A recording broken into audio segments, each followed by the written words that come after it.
अस्सलाम वालेकुम अजीज तलबा। इससे पहले आप महाराष्ट्र के मजहबी मकामात की सैर कर रहे थे।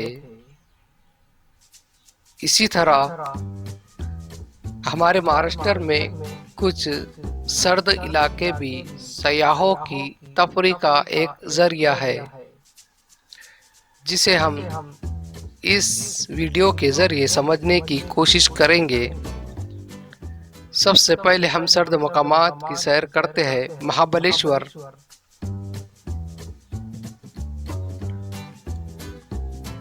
पंचगनी जो पुणे में वाक़ है, खंडाला जिसे हम खंडाला घाट के नाम से जानते हैं, लोनावाला झील, माथेरान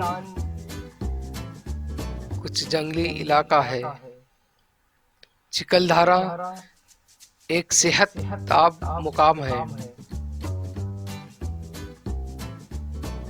कोयना नगर कोयना बंद के नाम से मशहूर है, जायकवाड़ी बंद, भाटघर,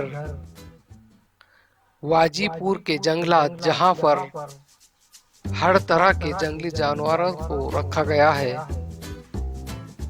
ताड़ोबा के जंगलात, यहाँ पर भी खुले मैदान में कुछ जंगली जानवरों का शुमार किया गया है,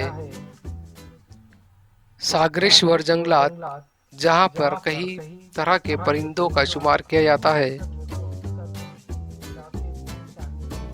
इस तरह हमारे महाराष्ट्र में कुछ सर्द इलाके भी शामिल किए गए हैं, जिससे सयाह अपने लुत्फ उठा सकते हैं।